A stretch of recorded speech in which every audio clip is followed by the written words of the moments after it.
doing, my friend? Yeah, it's been great to see you.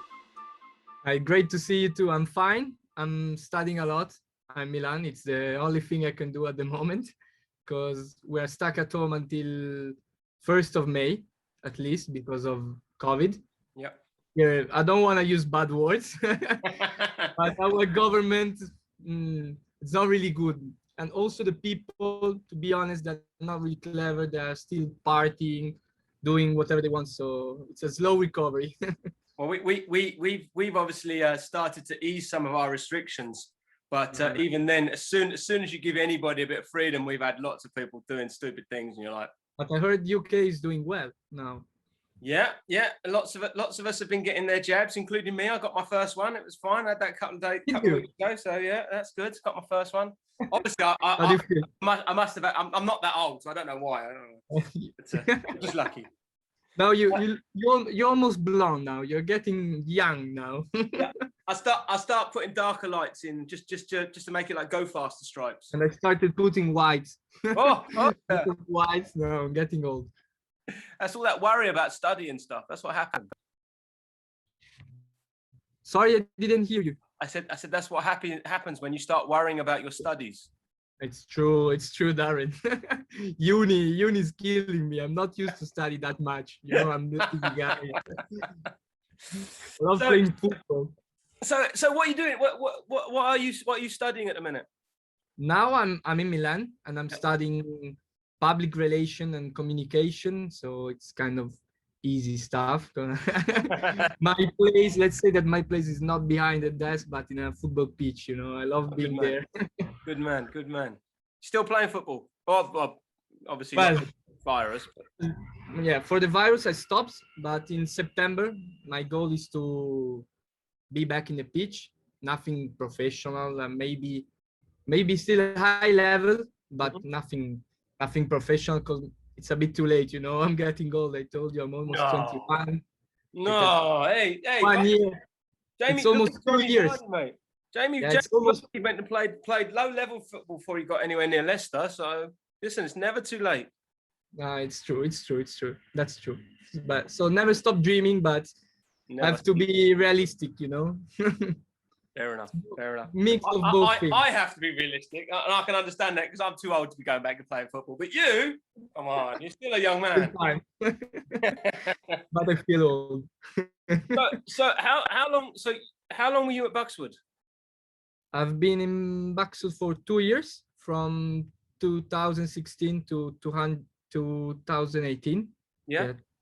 For 2 years, from September to May. And well, then I took a gap here because Buxwood stressed me a lot.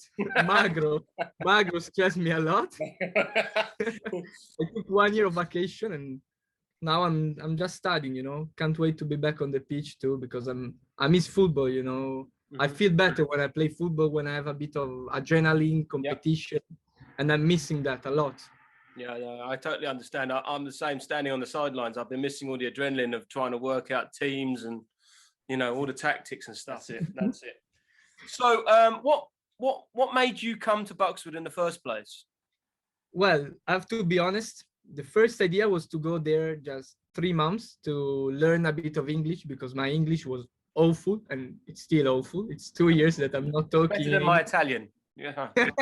It's harder. Italian, maybe it's hard. And so my mom wanted me to learn English and I wanted to play football. So Buxwood was a mix of both things. So I went there and after 3 months I was fine. I told my mom, school here is easier than in Italy. I love the relationship between teachers and students. Football academy is great. Football is great. Football pitches are great everywhere. So I was just talking about football. So my mom told me, yeah, you can stay. Yeah, I already understood you. And it ended up that I stayed for 2 years instead of 3 months. Yeah. That's my Buxwood story. Yeah, no, obviously. So you probably were you there before Magro arrived? So before me and Magro arrived, you were there with correct. Yeah, for 1 year. 1 year, yeah. So I was with Daryl, and then the following year. Yeah. So then you'd already did you go to the Rome tournament that year? No, I didn't. I went with you guys. Yeah. Oh, yeah. So yeah, okay. We'll talk about that later. We'll skip ahead in a minute. So what was it that really clinched it for you to come to Buxwood? I mean, you know, you could have gone to Claremont down the road. You could have gone to any school you wanted. What clinched Buxwood for you? Well, first of all, luck, because I was lucky. Because as soon as they told me there is this school south of UK, so good weather, let's say good weather, and Sometimes. good football. So I said, yeah, straight yes. And I didn't take lots of time to accept. So, yeah, I can go to Buxwood. For me, easy decision. It was an easy decision. There was no Claremont, just Buxwood. Good man, good man. We don't want to go for the dark side. So obviously we've mentioned that you were with Daryl in the first year. So Daryl and Julian, if I remember correctly. Yeah, and also there was Alex, exactly. I was playing with Alex in the under-16, yeah. And I was also training with Daryl with the under-19. I was playing for both teams. I think Alex is now assistant at Uganda. Really? Yeah. I think he's the number 2 of the Ugandan national team. Really, Alex? Yeah. He was calling me Pippo Inzaghi. Italian striker.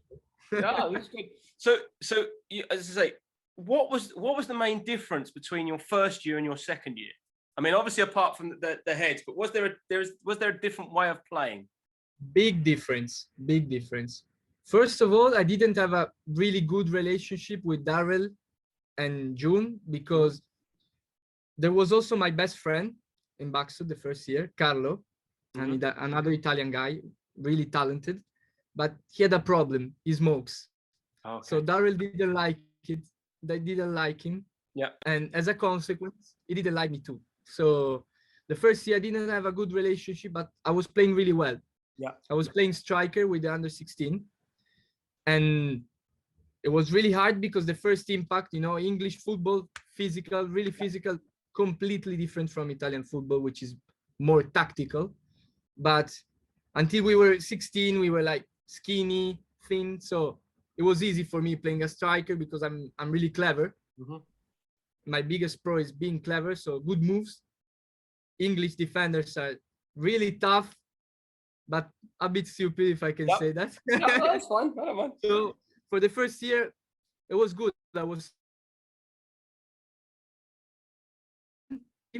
And the word changed, you know, because he changed my position. He put me in midfield. I changed also the relationship with my coach because I was talking every day with Magro. I'm still talking to him. Yeah. We chat. He's now in Spain. He's fine. He's back on the pitch. So I'm really happy for him.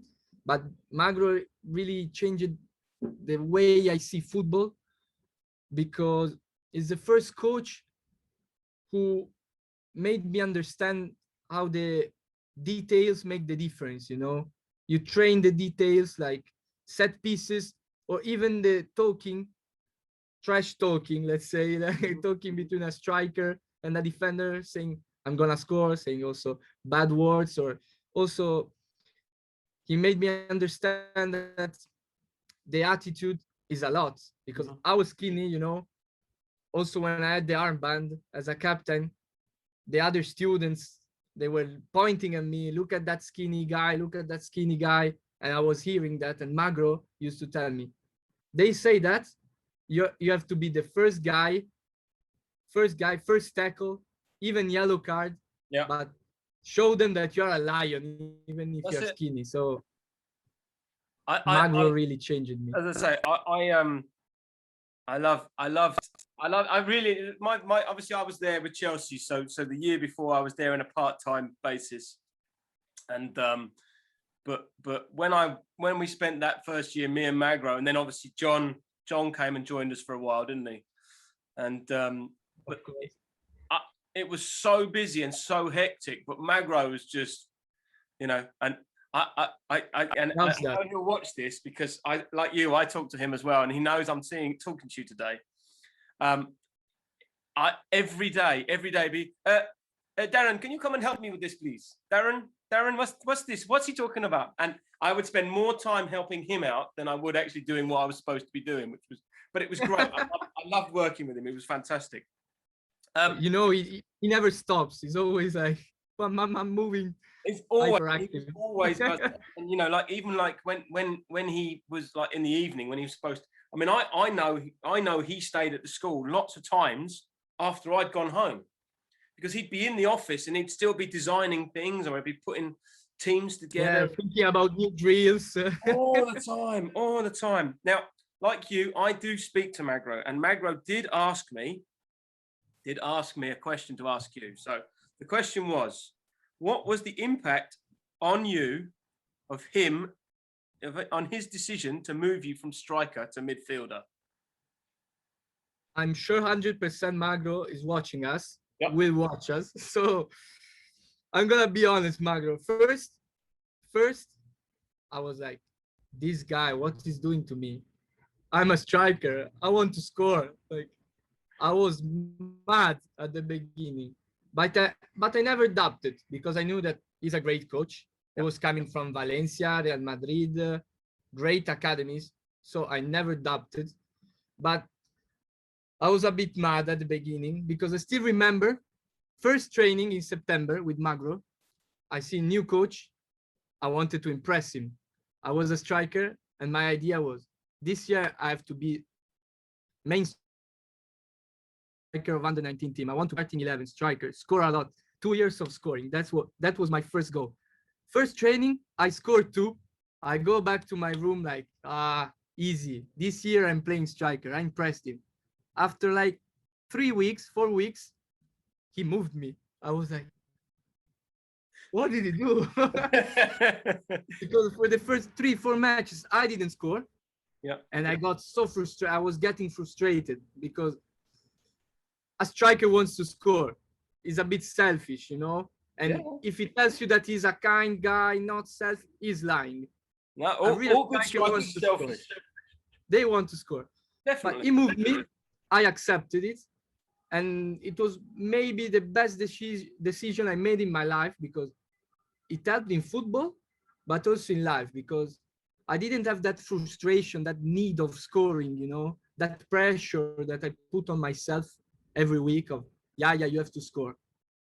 I stepped back. I did a step back, and I was like, I have to think about the team. Magro thinks football like a chess game, you know, with 11 pieces. I used to call him Kasparov. Every piece as a move, you know, a function. Yeah. His striker it wasn't my function. So he put me on the midfield, and he said, you have to do this. And I had understood really well his way of thinking football. Like, I was, let's say, the coach on the pitch, because I talk a lot. I see the situation. I understand the game. I read the game. And even if I wasn't one of the most talented guy, because there was Taki, Yaro, Taufik, it made me feel important, you know. Even if I wasn't the most talented, I felt really important. He gave me also the armband. Like, Magro was the best for me, you know.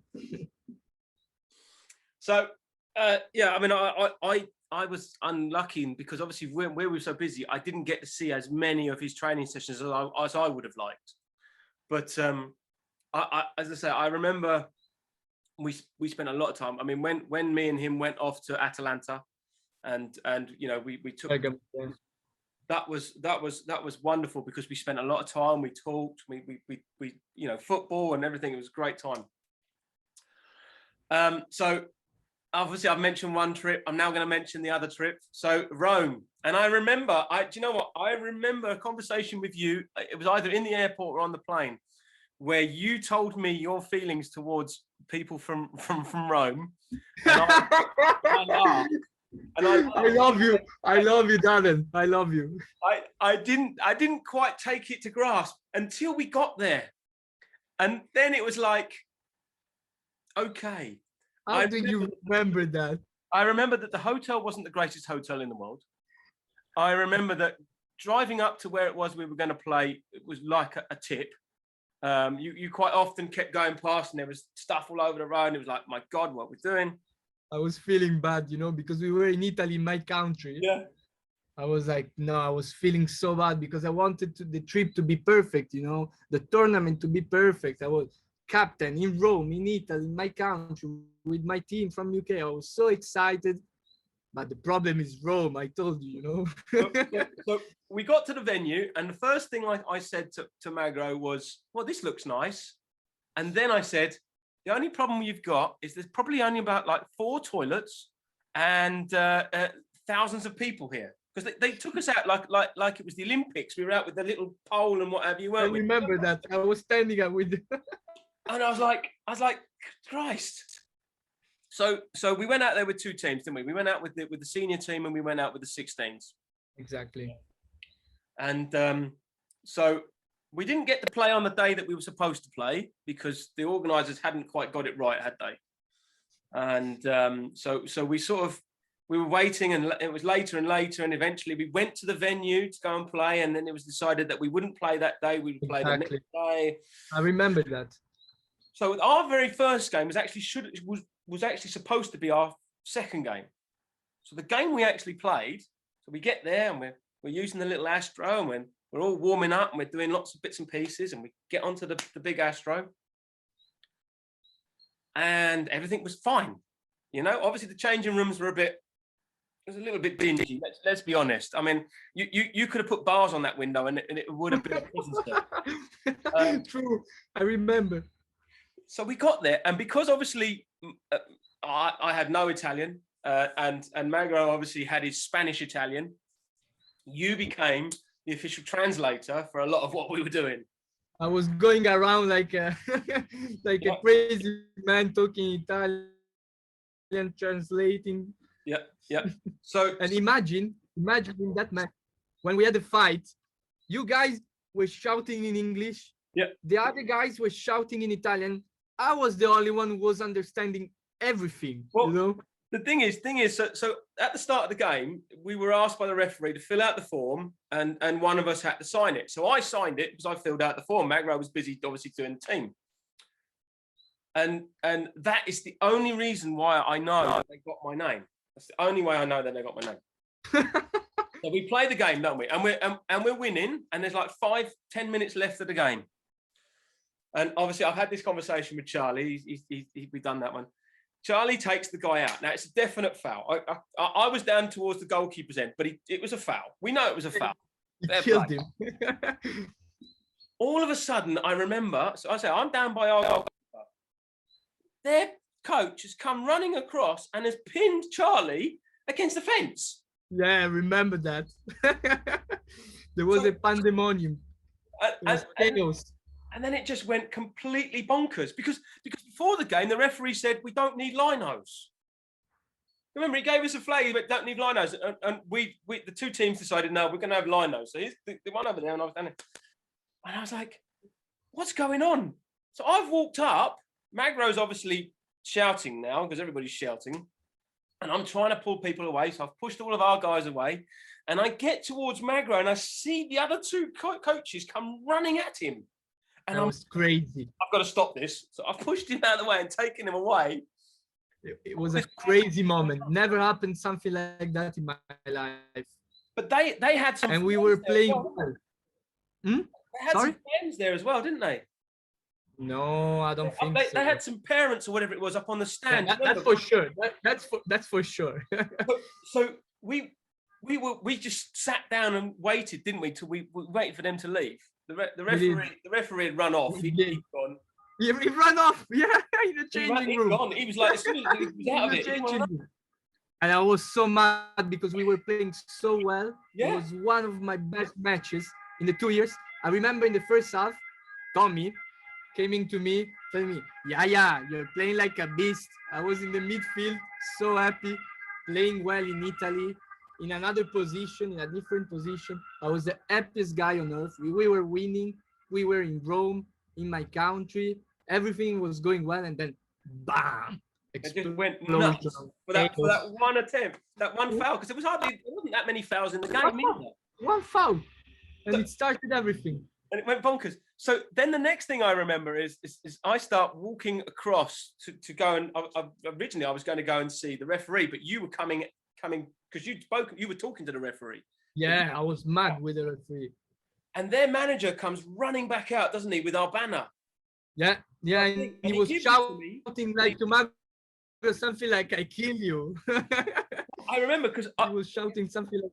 So he took it. I took it back off him, and I said, "All right, thank you very much, no problem." And I turned around and walked away. And you were by me, and I went, "What did he just say?" And you said, "Next time he sees you, he's going to cut your face off." And I remember it to this day. I remember that. I translated word by word. I was honest with you. I told you. And it was like nowhere. I've never ever. Crazy. I still feel bad for that. You know, in my country, I was representing my country. It was. I felt so bad. So bad. So we had to wait for a while. We wait for them to clear. And then we got back on our bus and we went back to the organisers. And you guys all had a chat, didn't you? And we said, look, we have a think about it. But, you know, me and Magro had a chat about it as well. And we were thinking, well, you know, to be honest, if we have to think of your safety as much as our own. And so although you guys said, well, we want to continue playing, we took the decision that it wasn't a good idea because we had a bigger thing to think of. Do you know what I mean? Yeah. And looking back, I still think it was the right decision because especially when they turned around to us and said, well, why don't you have a day off? So that was when we supported the 16s, didn't we? I remember that. It was crazy too. We got Pato Martinez. I just don't think you understand. We've got a wheel. He's better than Brazil. We got Pato Martinez.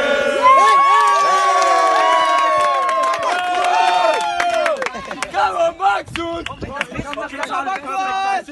Okay, come on back soon. Come on back soon. Yeah.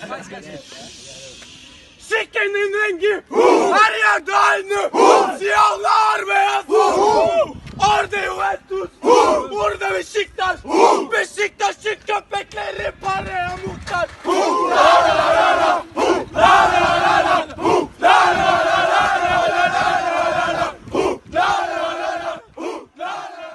But we then went. They then turned around to us and said, "Well, if you want to come back, you can, no problem." Well, as it turned out, had we gone back, we would have played the exact same team. Yeah, the following day or so. Civil War, Third World War. And as soon as the 16s lost in the semi-final, we were all straight on that bus. We got all our kit and we shifted on out there quickly as we could, didn't we? I remember that. It's a shame because, you know, like you say, we had such a talented team that year. We were good. An unbelievably talented team that year. We were good. And I actually believe we would have won it that year because the teams that I had seen. That's why I was mad because my idea was like, we're going to win the tournament.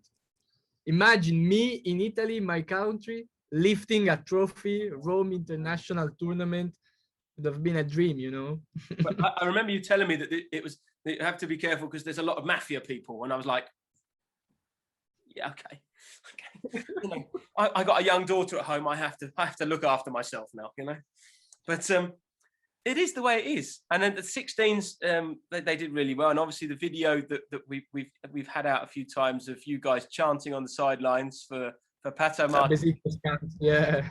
He actually sent me that chant. He sent it to me. I didn't have it, so that you know, he was very impressed with that. And but yeah, that's football. Unfortunately, you didn't really get what you deserved.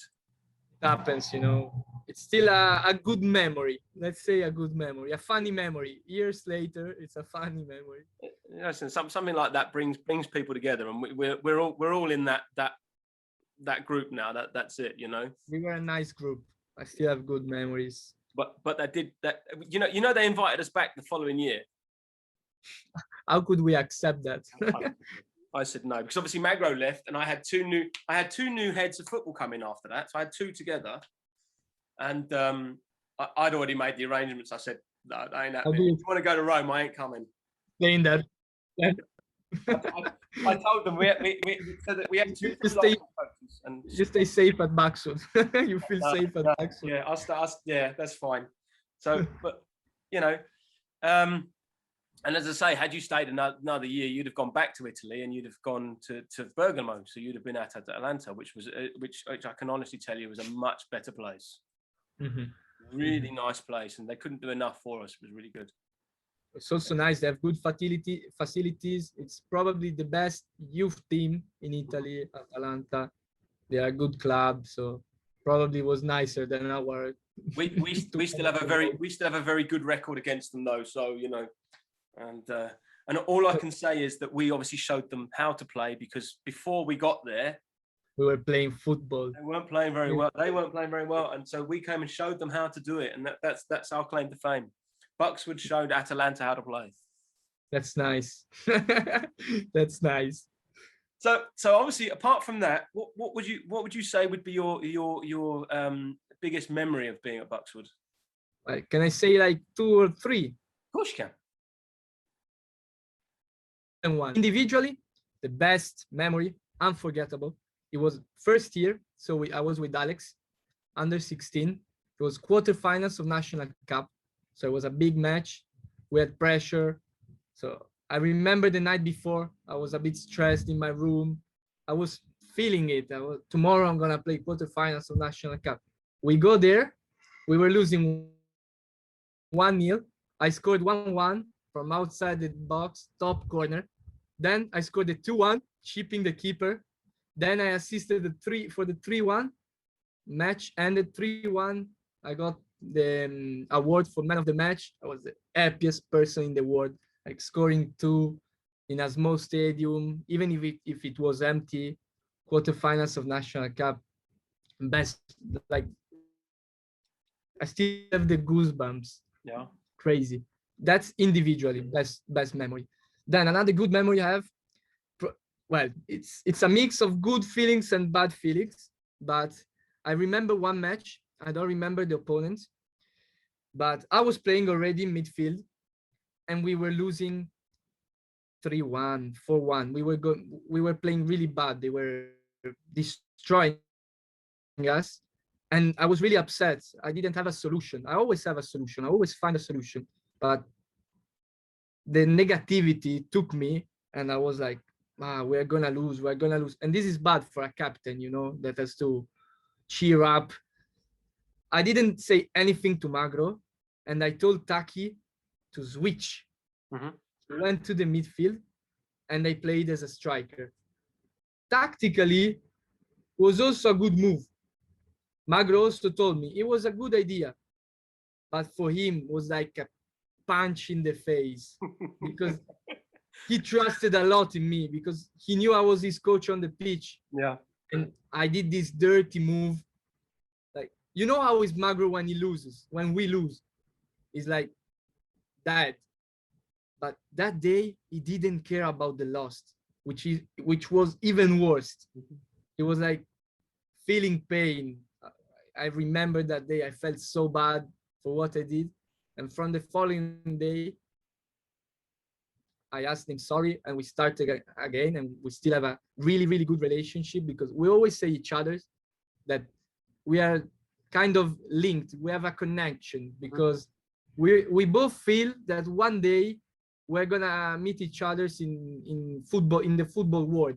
Maybe I'm gonna be his assistant or his player, or he will be my assistant. You never know what's happening in life, and we always talk about this.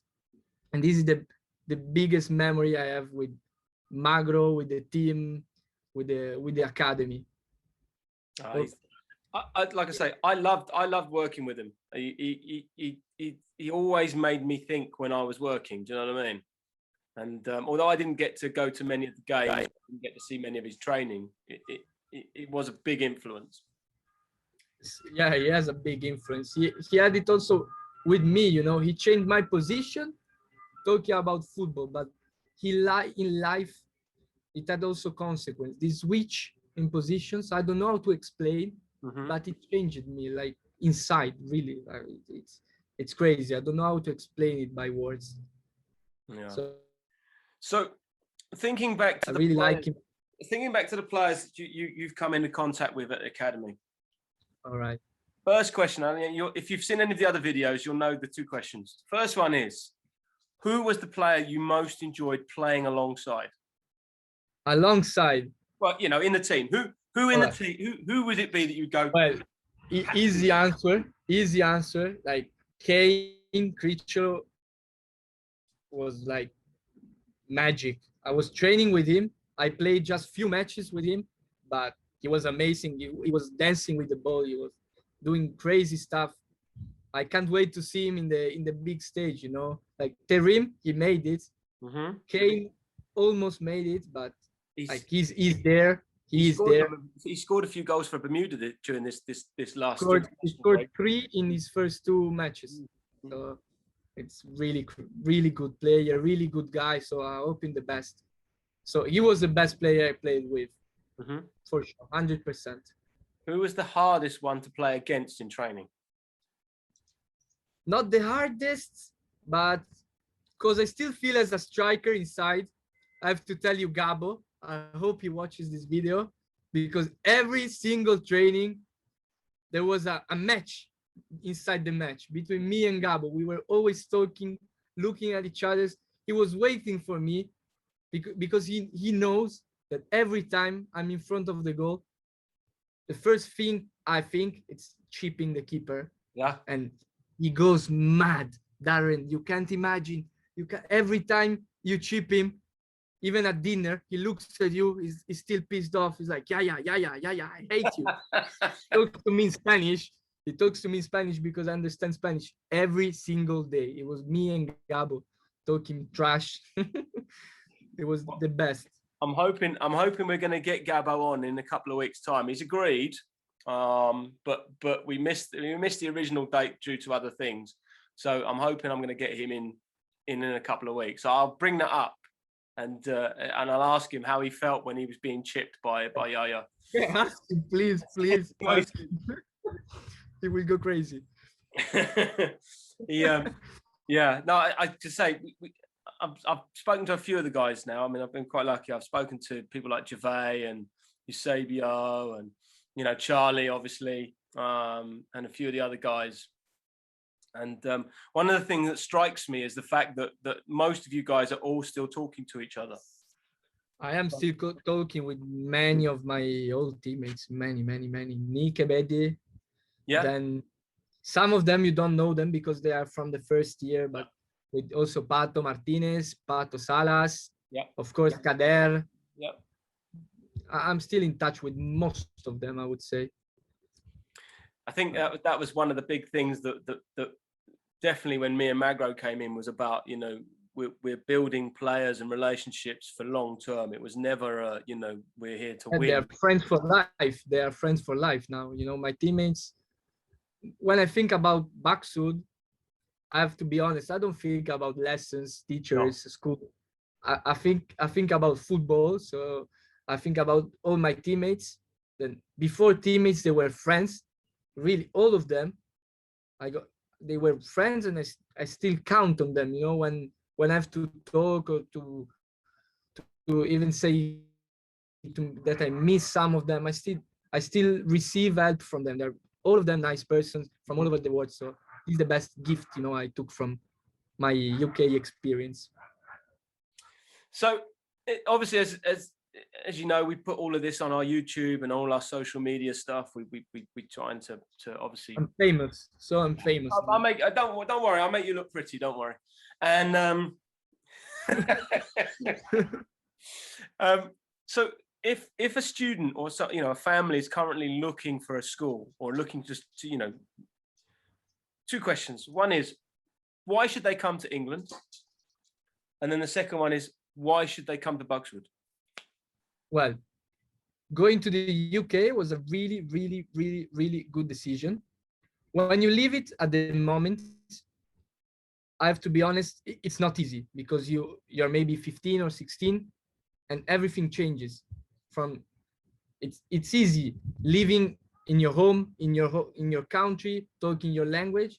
But when you leave home and you're alone in another country with different culture, in Baksud, especially many different cultures, it's hard. But when you leave, you miss it a lot. I miss a lot that time because it changed my life. You know, if I stayed in Italy, I would be a different person. This is 100%. It's important going to the UK, especially because English is probably the most important language in the world. If you go to the US, you can talk in English. If you go to Spain, if you go to, no, in Italy, you can't talk in English. In Russia, you go all over the world and they talk in English. And especially Baksud, I recommend it for people who love sports, not only football. But if you love football, it's an easy decision. It's like easy. No Claremont. Why would you go to Claremont? Of course, you go to Baksud. You have good coaches, good people. It's international. Now I have friends in Mexico, in Russia, in US, in Chile, in Argentina, in every single place, every single country in the world. I have friends, and this doesn't have a price. You know, it's something bigger. Like it's something crazy. I have friends all over the world. I'll send you the check for the compliment about good coaches. Okay, that's fine. Especially you, Darren. Thank you very much. Thank you very much. Listen, mate, it's been really great to chat to you, and I've got no other questions. So unless there's something you want to add, I'm fine. I'm really happy. I'm really happy to have talked with you. It's been years, you know, that we don't even see each other. I hope you guys keep playing, you know, start everything again. Some football, you know, we all miss it. Yeah. I hope everything goes well also here in Italy. And trust me, if I will score again some really good goals, I will send first to Magro, telling him that I'm a striker. Yeah. Side. Yeah, just to remind him. To you, and you make me famous, you know, with YouTube. Listen, you know the deal, that as soon as you become a famous football player, you've got to send me a signed shirt, okay? All right, and you become my agent. This is the deal. If you want this old boy to come and do that, that's fine. But you know, we will talk about it, Darren. Okay, my rates are very reasonable. Have a good day, Darren. And you, my friend. Thank you very much for your time.